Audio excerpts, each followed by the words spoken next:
Hello everyone, are you ready for another adventure? It's me, Wilkie, and I'm back with another Fake Grand Order video. Tired from work, and here to grind some of this Pride Rank Chimera hunt for some fluid and talons of chaos. That's going to be today's video. Similar to Abby, it was originally supposed to be a BB video, but because I was so busy with work, I couldn't actually figure out a good team to use them. Because my BB has only NP2, I would basically be using her third skill for a lot of these, and I just could not, in the right amount of time, figure out a good way to use BB. So it's just going to be a grind and talk as I talk about him. I do think she's really good, just that, similar to some of the other Moon Cancer units I talked about, her damage can be a little bit underwhelming if you don't have her at higher NP levels, but if you do, she can be pretty good. Anyway, let's go in here and just grind and talk again. Feel free to tell me how your grinding has been going. What have you been using? I saw some people saying the last one I did, that the previous hunting quest, they also weren't able to use any of their summer units. This is the team I'm using, by the way, if it wasn't obvious. Like I said, I didn't have much time to do anything. Busy with work, tired. You know will always be there behind my back, my NP2 Melusine with the black rail. It's the easiest thing that you can just slap on someone and be 100% okay with everything. I could also just go with Cuckoo, which I was planning on just doing Cuckoo, but to use a different unit, I'll go with Melusine, since it has been a bit for me. There's no real... I mean, if you don't know much about Melusine, I can just say, Melusine has 100% NP, so you just use that, and then from that point on, you're just so strong with the black rail, you just destroy all these dudes, no problem. Since she's Buster, you don't have to worry about NP gain or anything. You'll get everything back from the double Koyans and the Oberon in the back. Very easy time. As you can see here, 237. Not bad. Then we go to the next fight, though. Go here. Go here. Sure, why not? NP strength up. I don't even think there's a reason for me to use that, but I'm going to use it anyway. She talks here. Albion, the dragon that she is. She gets ready to synchro summon. I mean, I guess if she is based off Albion, she would actually be fusion summoning. But that goes against what, she looks more like a synchro monster than she does a fusion monster. My bold take on Melusine. Even though I feel like most people agree that she looks more like a synchro. If you don't know what the fuck I'm talking about, it's a Yu-Gi-Oh! Monster type. Albion is in Yu-Gi-Oh! Because Albion is based off of the dragon. Obviously. And Albion is a fusion monster. But the way that she looks right here, it looks more like a synchro monster. As you can see, boom, no problem. 1 million, over 500,000 more than I need. Not a problem. This setup works almost all the time whenever I use it. It's a very... Oh, I have 777 QP, let's go. I have to check to see if... I mean, eventually, I guess we'll see if I run into storage issues, but I've been getting a lot of 5 EXP, and it's been going not great. Not going great, what does that mean? No. It means I have to deposit some of them into my inventory. But yeah. Uh-oh. That's not good. Did the game actually crash? Give me a sec. Alright, everything's back to normal. Don't know what happened there. She literally, Melusine is just so powerful, it broke everything. And she says, hold me tight, Perry Dancer. There we go. Let's go back to beating up the shark. I saw somewhere that there's a chance of it being a shark, and of a chance of it not being a shark. I'm almost positive I've always gotten the shark. I don't know what the percentage of shark showing up versus shark not showing up, but I feel like I've done this node 7 times now, and each time the shark showed up. So maybe it's just guaranteed shark action every time you do it. Speaking of guaranteed shark action, Brynhilda looks pretty nice. I was planning to summon a bit for Passion Lip, which I probably will do a video talking about because it's annoyingly a 3-banner summer. So it means I have to pick and choose between things. I already have a pretty good idea where the 1,000 sync quartz are likely to go towards. It just really depends on a lot of factors as I start to think about it more and more. Why did you get this? Okay, no, I'm dumb. With the main one being how were things looking for the future. Since it's still 2 years ahead of me, there's plenty of time for them to release something else crazy. So,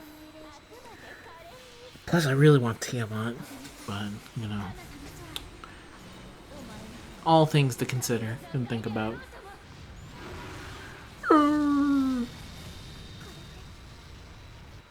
Speaking of synchro monsters, going back to Belusade, I really wish Master Duel was better at being caught up to date because TCG just got Yummy. And I would really like to play Yummy, and it would be better if I could do it on an official account and not on some like not YGO organization, what is it called? YGO Omega or God forbid dueling book. I would prefer to do it on an official capacity, but goddamn, is it gonna take so long for them to get there? Yummy seemed like the perfect archetype for me because they're not too. It sounds like they're annoying, but they're not actually that hard to beat if you know what you're doing. Like a single Pankratops can take care of their entire board. And if you are complaining about an archetype that can lose to a single Pankratops, I feel like you're probably missing the point of a lot of things, but they're a very cute archetype. They look very nice.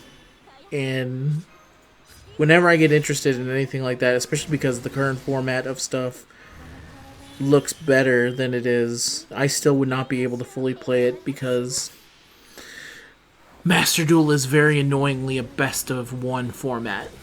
And I'm more of the mind now that it should not be best of one.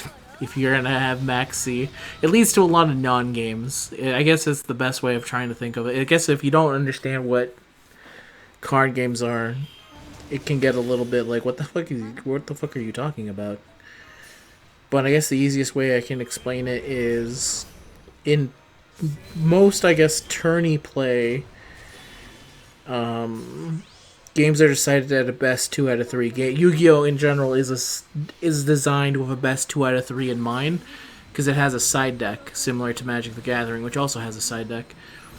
And that allows you to side in cards and remove cards that are bad in one specific in one specific play up and kind of go from there. And so it results in a lot of decks that would typically be super crazy strong, not seeming that strong because you can always side deck. Like, for example, Malice is without a doubt an extremely powerful deck. But I'll use a Golden Apple here, it's fun. If you can side deck into a card that just automatically beats them, they're a little bit more manageable, right? But if you take that ability away, I just realized that they play the Jaws theme when the shark goes up. It's very cute. But if you take that ability away, then it really screws with a lot of things. It results in worse deck building because you have to specifically deck build with the idea that if you don't, then you're just going to get an automatic loss against this team. So it results in a lot of like non-games. And then plus they also have Max C in the format, which is a bad card. Bad as in it should not be in the format because it makes a lot of games. It's Max C is the Black Grail equivalent of cards. It completely warps entire formats around it. And probably when it first released, it seemed a little bit innocuous. It was like, oh, it's a very powerful effect, but obviously it's not going to work in every single thing in the game. And then as things went on, it turned out like, actually, no, this is the most broken thing in the entire game. It's too powerful. And in the English side, TCG, they banned it. Rightfully so. Eventually. It did take them a long fucking time. But in Japan, it's still legal for some godforsaken reason. It's at 2. Even though they've created tiny versions of Maxi. Nobody wants this card. Nobody likes this card. The only justifiable reason I've ever seen for keeping it unbanned is fuck combo decks. Which is like, yeah, I agree, but also most decks nowadays are combo decks. But I think some of the more newer stuff have been a little bit better in terms of making smaller interactable boards. Like Detonator is not too bad. It's a little bit more annoying with Eclipse Twins for sure, but it's not like... It's kind of like one of those... I don't know, vibe check? Are you playing like a real deck? If so, Detonator is very bad for you, but it's not unbeatable. And if you're playing a rogue deck, it just means, okay, I just lose. I cannot beat this one gigantic mechanical man. I've literally been bested. GG, shake my hand, and we'll move on. Or I guess if you're playing a Pendulum card, because that card also just kind of kills Pendulums. Feel free to tell me about what card games you've been playing a whole bunch. I sure do love playing card games. I wish it was a Fate card game. I think there are Fate cards. I bought some from my brother, and I have some too, I think. But an actual card game would be sick. But it would probably take fucking forever for them to come over here. Or if it even bothered to come over, because we didn't get some of the things that JP gets. Capsule Servant coming some point for us, I swear. But yeah, it's weird. It would be very cool, but I doubt that they'd be able to. I don't know. They could probably, which is what they did. I think they did maybe a White Schwartz thing, which is like the closest you could do. But even then, it wasn't the greater. Did a Build a Divide Bright collaboration with TCG. With the TCG, they did. For Fate Granddaughter, yeah. Isn't it for the seventh singularity? Or was it specifically all Fate Grand Order stuff? Specifically, what I'm looking on the deck box, it's Castoria Mash, and then the packs were Oberon and Morgan. So it was very Avalon LaFay. Avalon LaFay focused. Okay. That's interesting, but I would still want a wider thing than that. That is cool though. Ooh, all the fluids in the world. Here we go. But yeah, I think they could do something like that. I think it'd be fun.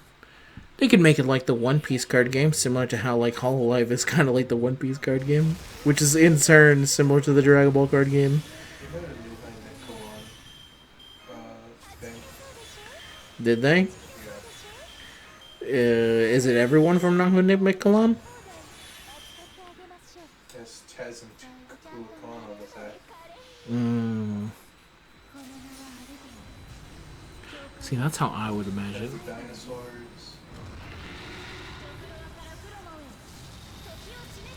Dinosaurs are pretty Mike cool. has his own card. No, wait, they got the Mike card? You can get the Mike card. Mike card? You can get Castoria's weird, like, blacksmith uncle. Oh, that's right, the black... Yes, I know who you're talking about. The guy from the story, yes, I know. See, that's what I would like. That sounds cool to me. Especially if they did all this and you can focus things around a specific deck idea. This is the most expensive out of all of them.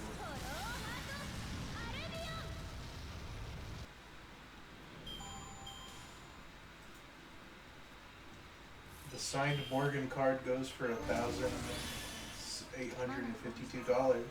$1,552 for a signed Morgan card? Yeah. That's fucking insane. You said this is in English, right? Nope. No, it's in Japanese. Japanese TCG. I'm not sure if this was ever made in America. Build Divide. I can check. Okay, so it would be an OCG style then. I get it, which TCG always throws me off because I always take that as it means English. No, it means trading card game. To be fair. Yeah, I know what you mean. They only make that. We never got the card game. I always treat it that way just because typically when they do two sides, like obviously they call the Hololive in Japanese version the OCG, and then they call our side the TCG. That's typically what you do, but you only do that likely when there's a Japanese version and there's another version, right? Doesn't make sense to do it otherwise. They call it the original trading card game in Japan, and we call it the trading card game in America. Oh god, is Lucifer outside? Had to let the cat in for a bit. Original card game is what OCG stands for. Yeah. That makes a lot of sense. It is where the original comes from. One signed Kukula Khan, $625. Alright, everyone. I'm gonna start opening up the channel things that YouTube has been telling me to open up so that we can help me reach $600 to buy the Kukula Khan trading card. Is it signed? Yeah, I told you it's signed. By the VA or Kukula Khan? I never actually asked. I can't read Japanese. Alright, good, fair point. You got me there. Okay, let me look at other... I know I'll be able to tell by looking at Morgan. See if she signed it that way.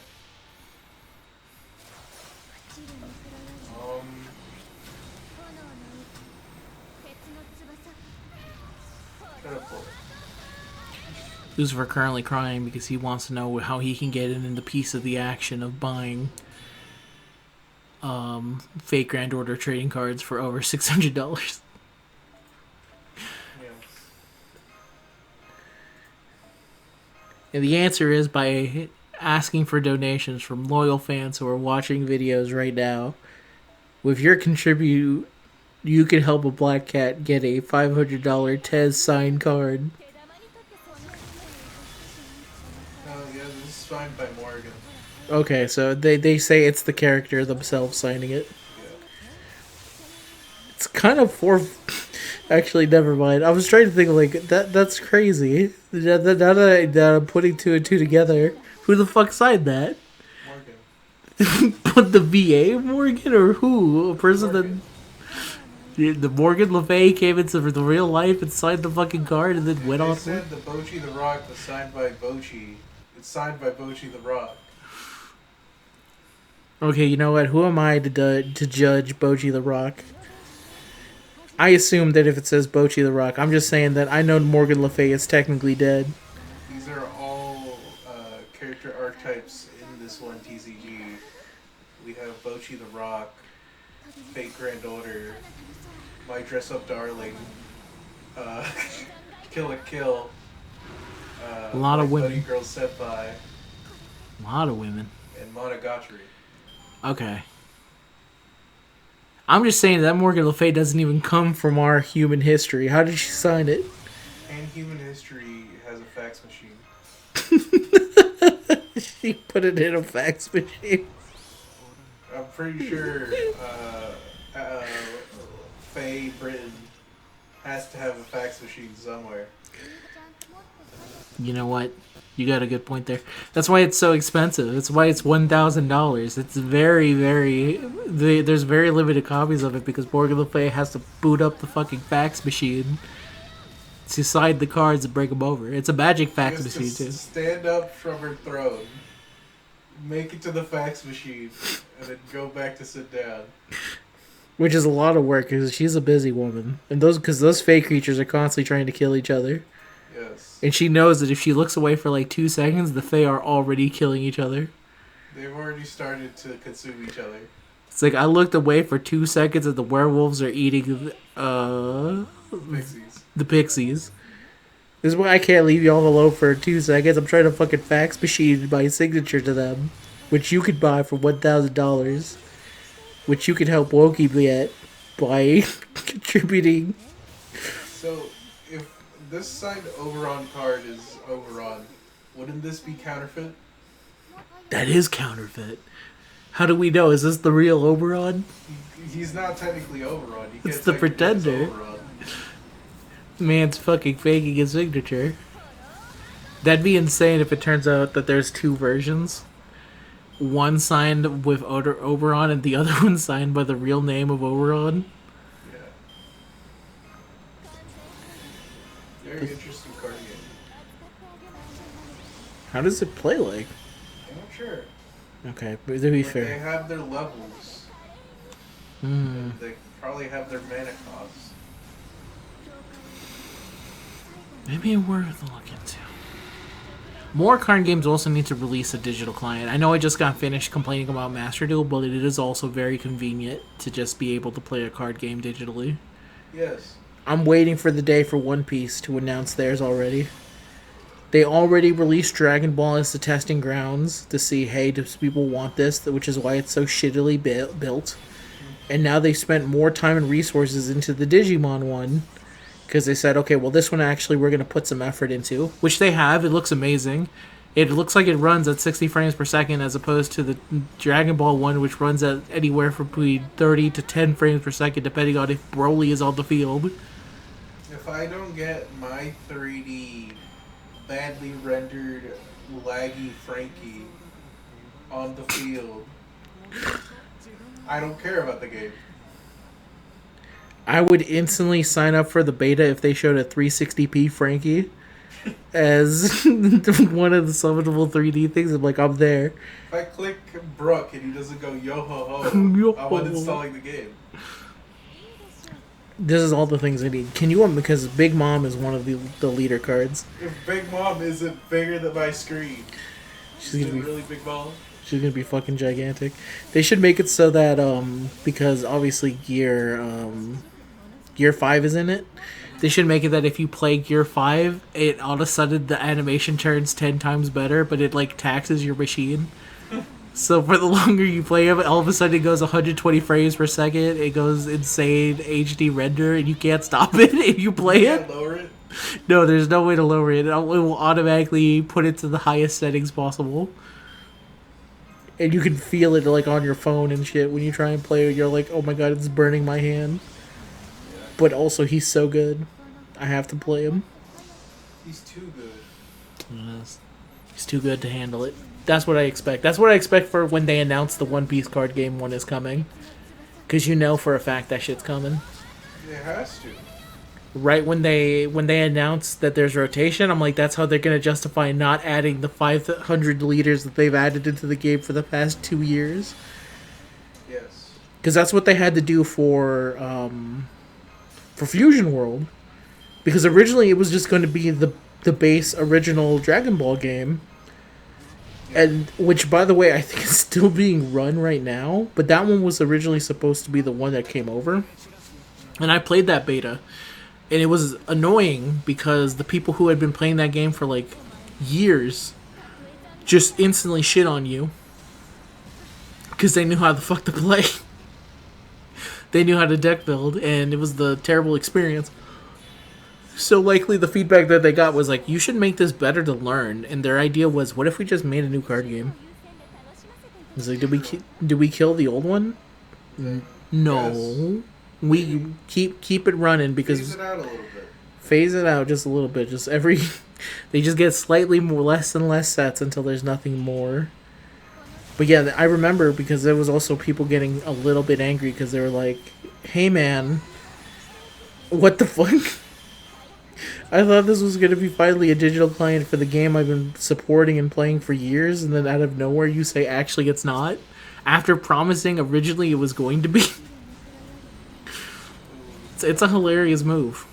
But I can understand wanting to just start fresh, which is why I think when the One Piece TCG announced that they were going to do set rotation, that was their subtle way of saying, we're making the client, it's just that we don't want to actually make all the leaders. So we're going to make it as easy as possible for us, and it'll be like the best jumping on point for anyone.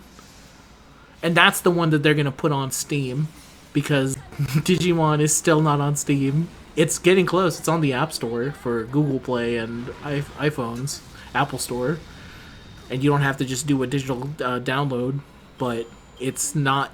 It's better than the Fusion World client, which is like you just put it on, you get it off of their shitty website, and they give you like a terrible client that you have to download that your computer thinks is a virus. that you have to download from your own computer. Yeah. And then God forbid you ever accidentally exchanged your ID with your brother to play. Because That then, completely stunk his entire reason of wanting to play that game. and then all of a sudden, let's say hypothetically, your brother just loses that account forever and loses all It's not motivation even to my play. account anymore. It's his account. It's not his account anymore. It's my account. It's mine. That's my Avro. For whenever I get back on there to play some Bardock. Whenever I'm feeling like some Bardock. The one thing, even though I make fun of how shitty the client like runs, Yeah. it's day and date. When those packs released at release, it's there. The Yeah. only other one that's like that, I think, is Magic Online, and which also looks like shit, but it gives you more of the cards as it comes out. And Pokemon TCG Live, I think, does it as well. TCG Live was good for a time. It was, and then they made the new client and it made everyone angry. Yeah. And they're like, "This is worse than what we had." And then I joined on the new side. I'm like, "This seems great." I mean, it's great for a free to play experience. The thing is that they got rid of all the previous sets, Yeah, and so there's no such thing as like an old format. yeah, that really does suck. I know this because I have a lot of black and white era cards in my account when it faced over to the new TCG Live, And you just don't have access to any of them. and I just can't use them. Yeah, that really sucks because that's just basically them saying we're just killing every single card that you had and you've gathered for years. Like, what if I wanted to use a Maxi's Hidden Ball Trick? Who cares if it's banned? They should let you be able to use it. It's my Maxi's Hidden Ball Trick. Exactly. And it's full art. And there really is no excuse for not at least including like an unlimited room for the people who want to use it. Which is what I also feel about Master Duel, but I think Master Duel does that because they're like, listen, man, we don't want to program last turn. We also don't know how it works, and we're too afraid to activate it in the modern era. They can't be too afraid to learn how to adaptate break cards and megas. They're going to do megas all over again. Oh, that's true. They're gonna have to learn. No, the thing is, they're not going to have the stupid Bond Link cards that you need to mega them, probably. Oh, really? Oh, that's right, because they're not. You don't need to have the bond thingy anymore. No, not the Spirit Link. Yeah, because in the new Pokemon game, they also don't need it, right? Because you can Mega I'm Evolve. pretty sure you do not need any Mega Stone to Mega Evolve. Yeah, yeah. You just have the Mega Band. And everyone just understands that it's once per turn. Not once per turn, it's once per game. So you just can't go Mega, Mega, Mega, Mega, Mega and spam them out. Basically, but it was a lot. I don't know. I guess there's no held items because that sounds kind of broken. Yeah. Because if you could give a held item to your Mega Pokemon, it sounds like horrible balancing issues. I mean, they were able to kind of balance the Terra stuff. I say kinda just because, there's only so much balancing that you can do. But that one was, they overwhelmed people with so much choice that it just like stun locked them. That has people, I remember hearing a lot of people with the Terra stuff because I was like, this is really cool. And then the people who would like do competitive, they're like, this is extremely annoying. Yeah. Because anything can Terra, so how the fuck do I prepare if someone just shows up with like, oh yeah, this is my combination? I'm like, well, how the fuck was I supposed to know that? Like, that's what's so cool about it, especially since any Pokemon can Terra at any time, and it's just like, I don't even need to have a dedicated Terra option. At any point, any one of these guys can just randomly be something that they're not supposed to. Yeah. So the idea would sound the same way with Megas, but I guess the item choice there would be even more terrifying, because then you would have, like, I don't know, the Sash or You something. can have the Sash, you can have Choice Specs, you can have Choice Band, and I don't know about you, I don't know about me, I would not want to mess with the Choice Band Speed Boost Mega Blaziken. You know what? You're fair. That's fair. That's valid. And with that, I think we'll end the grind and talk because we're almost going for 30 minutes. I think that's about what I can have for this node. I'll see if I can end up recording something on BB a little bit later, just because it's very unfortunate that I don't know why they did the. I guess they don't really have a choice with the things, but I would have really liked it if like. It seems dumb to like put a whole bunch of summer units as like they have experience up, and then you can't actually use a vast majority of them because they're like not all of them are actually built to do this fight. These are what they call bait banners. They're trying to steal your summons, but at the same time, they needed these banners because this was close to an era where they had nothing. That's true. We're still waiting for Wangina, for example, and the Waiting Wangina. for Wangina for a while. Yeah, that's not happening until September, so we're gonna have another bait banner pretty soon, which will probably be the Merlin banner. But It could be asked that this year JP is the most bait banners ever created. it's true. That one's crazy. The ones that they released. But anyway, that's it for today's video, everyone. Thank you very much for watching. I'll be back, hopefully less tired, in the next one. Say goodbye, boy. Goodbye. Peace out.